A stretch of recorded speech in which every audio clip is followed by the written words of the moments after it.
Have you ever felt like no matter what you do, it's never good enough? It's never enough.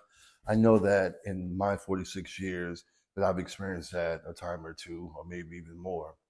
So in today's video, we want to talk about being okay with what you're capable of right now, not tomorrow, not yesterday, but right now. And why is the right now so important? We're going to get into that. All right. So the video, we're going to talk about self-acceptance. We're going to talk about faith. And we're going to talk about progress over perfection. First thing we want to talk about is the pressure to always do more. So wherever you are in this world, your age, your background, your where you live, your community, what have you, all of us experience some level of pressure. And all pressure is not bad pressure, right? If you're a kid, some of the pressure that your parents put on you is because they care about you. They want you to succeed. If you're in school on any level, your teachers, your professors, they put a certain amount of pressure on you because they want to get out of you what was put into you. And just like a diamond from a lump of coal, it can only become a diamond if a certain amount of pressure is applied to it. So I just want to say that off the bat that all pressure is not bad pressure. But what we're talking about right now is when we take on that identity that the only way we can do something, the only way we can achieve anything is through pressure. So that's the kind of pressure we're talking about. The the feeling of being overloaded, the feeling of being overwhelmed. That kind of pressure will never be a good thing for you, me, or anybody. So we have to separate the good pressure from the bad pressure. And society does that to us now with social media. We get a chance to look into the lens of so many different lives, and that's a good thing for the most part. But what it can do also is fabricate things. So now we're able to see the fruit of somebody's work, but we don't see what they went through to get it. And oftentimes, a lot of what they're showing us is actually fabricated. And this whole notion of hustle culture and all of these different things, again, hustling has its place. But when our identity is rooted in everything we do is about the grind, the striving, the hustle, the pressure, that will not lead to the type of peace that I know you're trying to get to, and the type of peace that I've experienced that I want to share with you. Perfectionism, all of those things will never lead us to the promised land, the proverbial promised land of peace. Impossible standards, whether self imposed or through comparison. And again, back to social media, we all have this little device in our hand where we get to consume the lives of other people, and we think it's for entertainment, and it can be. I'm not bashing social media, but what I'm saying is if this little device turns into a trap because we're constantly comparing ourselves to what we see, these fabricated lives often, then that can't lead to anything good. It'll lead to perfectionism and eventually imposter syndrome, right? So imposter syndrome, right? We've all experienced it. It's a buzzword right now in business and self-help. Everywhere you look, everybody's talking about imposter syndrome. And the surprising thing is that it's not just one demographic. It's not people who are trying to get somewhere that suffer from imposter syndrome. The people you look up to, we're seeing now through social media that they suffer from imposter syndrome. So it's not just one demographic. All of us at a time or another, or even more, suffer with this lack of belief that we are that person. We are who God created us to be. We are who our experiences, our good experiences, remind us. All of us have been through things where we shock ourselves and we're like, whoa, I didn't even know I was capable of that. But for some reason, we get to a place where it's almost like those experiences never happened. They never existed. And we're trying to go to another level. And if we are reminded of where we came from, what we've done in the past, what God has done for us in the past, then that would eradicate this notion of imposter syndrome. You are that person, whether your circumstances echo that whether the people around you currently or previously echo that, you are that person. Imposter syndrome often, if left unchecked, can lead to depression. Another word, and listen, depression is a very sensitive subject because I do believe that it's a scientific medical condition. So, if anybody out there is suffering from depression and it's been clinically diagnosed and you're taking medication for it, I don't want my words to diminish the magnitude of that. It's a serious thing. So please take the words that I speak uh, with love.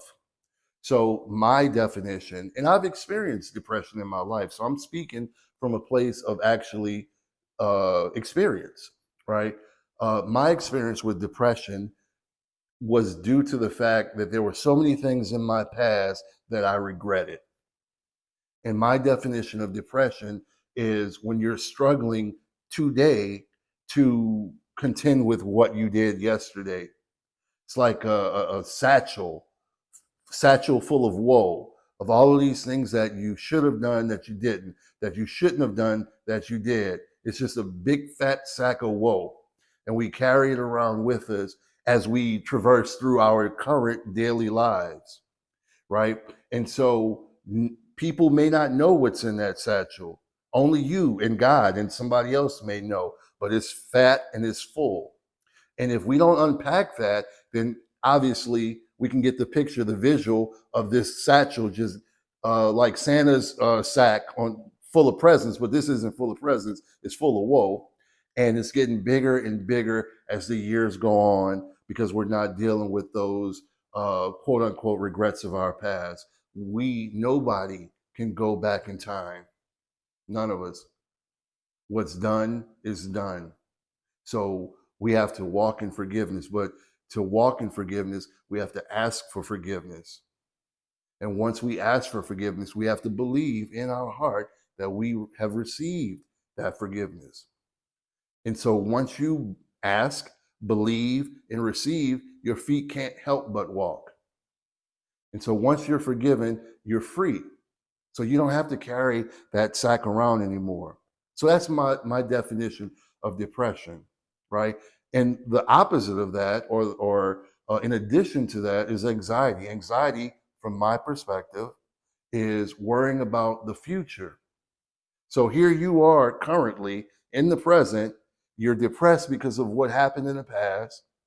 You're worried about what might happen in the future. And sometimes your worries of the future are birthed out of what you regret in the past. So it's like your depression and your anxiety are getting together, having babies, and all kinds of weird, morphed demons are coming out of this ungodly union of depression and anxiety, right?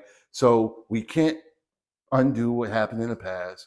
None of us are promised tomorrow. So worrying about something that likely will not happen causes anxiety.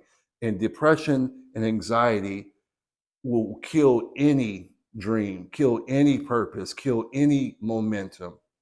And what we need more than anything to pursue purpose is momentum, movement, motion. The Bible talks to us about striving, and all throughout the Bible tells us to not strive for anything. And the difficulty with that is that because of the culture and the society we live in America, we live in America where it's just do it, go for it, you can do it. All of that is good to a certain degree. But there's a difference between being proactive with your life and striving. Nothing good has ever come from striving. Good things come from being proactive.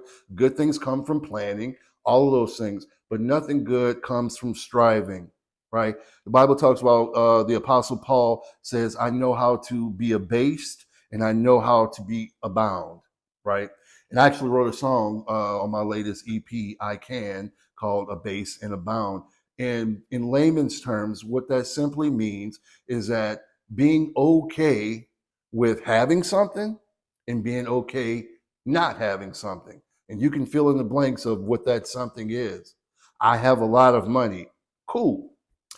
My pockets are anemic right now. Cool. I didn't get the degree. Cool. I got the degree. Cool. The list goes on and on and on and on and on and on. And you can take that analogy and just apply it to your life. Are you okay with what you have right now? Or are you being robbed of today's joy because all you can think about is what you don't have? That's striving. That's striving. That's what the Bible talks to us about not doing. So I hope that makes sense. And if it doesn't, I'd love to discuss it in the comments. So if you want more information about what abased and abound looks like in layman's terms, let's talk about it. God's design is for us to be, just to be, not to strive, not to always be reaching for impossible goals and impossible dreams. Every dream, every good dream, and every good desire that resides in your heart was put there by God. So God is not anti-dream. God is not anti-goal. God placed those things in your heart, and he fashioned you in the way that he did to fulfill that purpose, right? So God is not anti-dream. Thaddeus Ford, the second, is not anti-dream, but I am anti-striving. And because once we start to strive, it's like one of those horses, I don't know what you call it when they have the blinders on. When you're striving, you are so keyed in on what you think the path to your goal is that you can't see the help that's all around you. You can't see an easier path, a straighter path to this goal that you've set, this desire in your heart. And you were not meant to do anything in this world alone. So if striving causes you to not recognize that you actually have help all around you that would love nothing more, God may have actually created them to be a help for you, to get you to your goal, the one that he put in you, more efficiently, right? So that's what striving does. It puts blinders on us so that we're blind, right? And in the name of going after this thing that's so important, we're still blind, right? So the power of accepting who you are. Self-acceptance is not the same as giving up. So let's unpack that for a moment. So we live in a culture that frowns upon quitting. And I am of that belief too, that a lot of us quit too soon. But the converse of that is that not enough people are teaching us when it actually is a good time to quit something.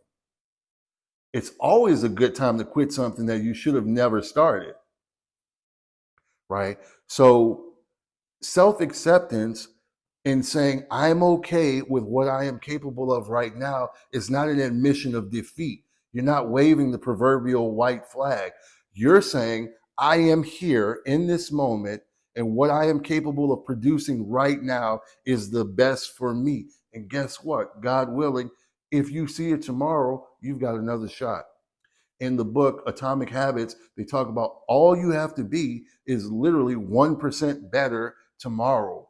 The striving comes when we think, okay, today is February 3rd, 2025. Tomorrow, I must be 50% better. That's my litmus test. And that's a recipe for disaster. But that's how our culture and our experiences combined make us think and feel that we've got to be exponentially better or we're not doing anything. What are you even doing, bro? As the kids say. Like, that's the mantras and the mentality that today's society and the world are trying to force feed us and force feed our kids. But we can do better, right? So when you stop fighting yourself, you free up mental and emotional space for progress. Just let that sink in. I'll say it again. When you stop fighting yourself, you free up mental and emotional space for progress. All of us have smartphones. Most of us have computers. We know what it's like when that device is bogged down with erroneous, useless data, be it too many pictures, videos, apps, whatever the case may be. We know how those devices perform when they're bogged down with too much stuff. And that's how our minds work. That's how our bodies, that's how our nervous system works. I'm not a scientist, but that's how it works. When we're bogged down with all of the pressures of the world, all of our past experiences, all the anxiety of the future, there is no way that we can operate the way that we were designed by our creator to operate if we don't get rid of some of the stuff that does not serve our current or future purpose. And peace is the fruit of that. You don't know what you have currently until you start removing the things that don't matter. Hoarders, they have no idea the beauty, the peace, the space that's around them because of all the stuff that is covering up that beauty in that space. That's the first example that comes to my mind. But we could go down the rabbit hole and think of many other scenarios where you're looking for your keys and you're looking high and low and it's just right there. When you remove things, you see what you have. So I'm 46 now. Almost 12 years ago, I had a heart attack. And I usually say an unexpected heart attack, but I think that's a misnomer or an oxymoron because I don't know too many people that wake up and expect a heart attack. So it was an unexpected heart attack. I was healthy, relatively healthy on the outside, but nonetheless, I had a heart attack and I survived that heart attack. I tell this story all the time that when I was on the ER table and the cardiologist was looking down at me and saying to me, "You're having a heart attack, sir." The first emotion was tears because it's like, wow, I'm having a heart attack. But after a moment or two, when the tears subsided, I experienced the greatest peace that I've ever experienced in my entire life. And that peace came from knowing that in that very moment, October 7th, 2013, there was nothing I could do to get me out of that situation. And my life was completely in God's hands. And here's the funny thing, all of our lives at every moment are completely in God's hands. So, why did it take me having a heart attack to recognize and feel that? I don't know. That's the way we're wired as humans, right? It always takes some tragic, some dumb decision, some foolishness, some chaotic scenario for us as humans to realize, wow, okay, so I just have to be and trust and God's got me.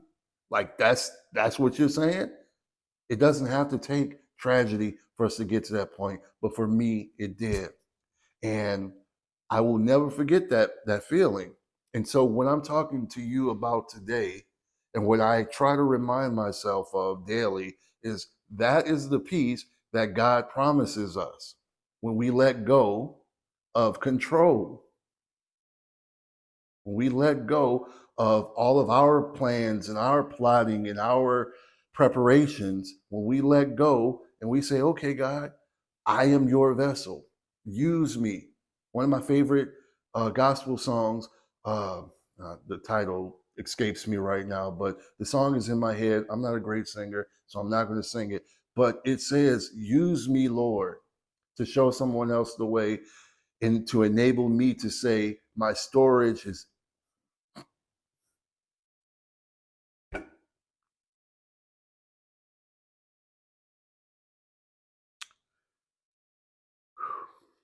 So it's that peace. That's the peace that surpasses all understanding. And that's the peace we're talking about today. So acceptance unlocks future potential. What does that mean? Being okay with where you are today doesn't mean staying there forever. It actually positions you for greater things tomorrow.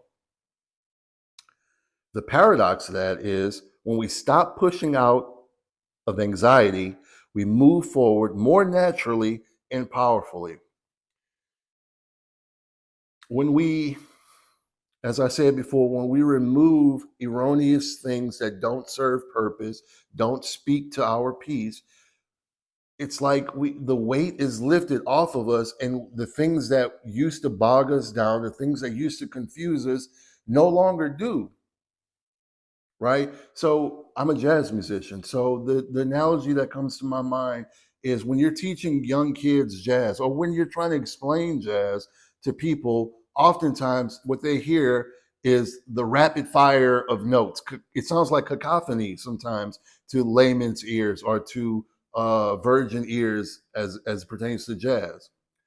So what you try to do is you try to create little parameters. You say only improvise within this box. Take 5 notes and make melodies out of those 5 notes, right? So when we remove the extra stuff, we're amazed at how we can operate within a framework.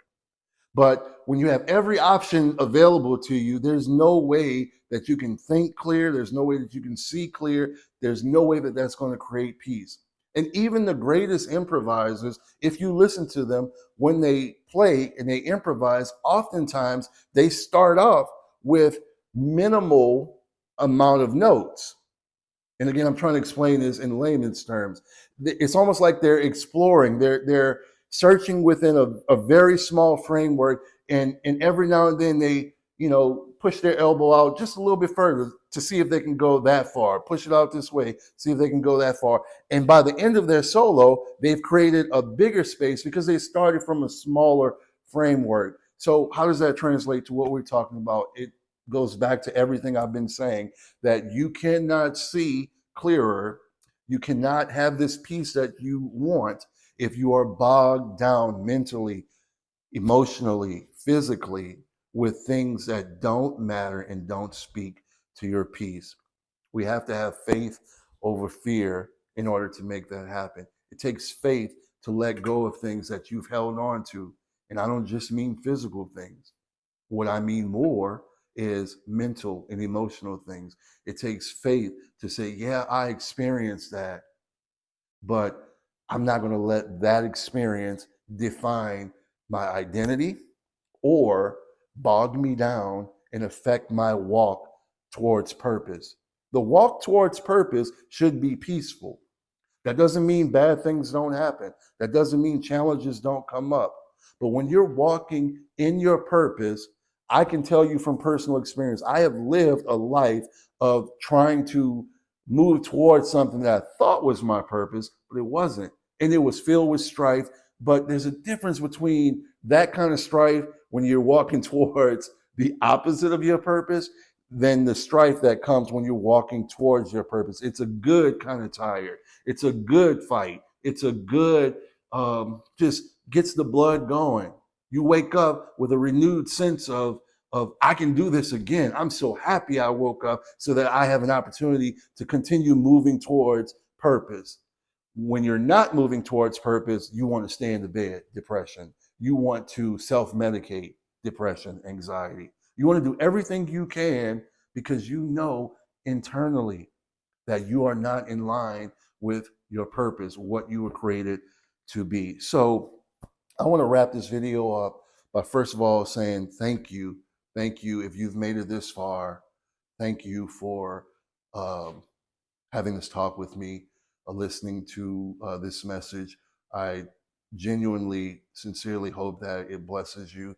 If you enjoyed it, I would love to know that by hitting the thumbs up button.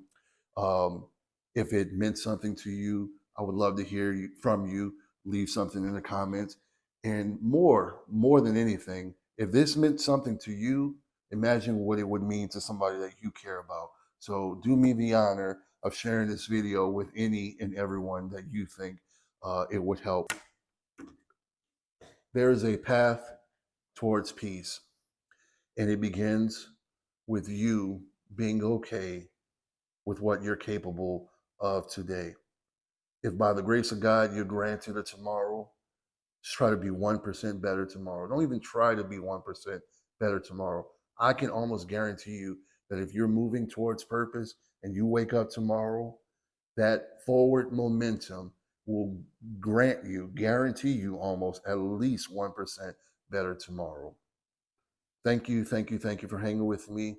Please do me the honor and favor of hitting the subscribe button. We're going to do videos every Monday, and I'll see you on the next video. Peace.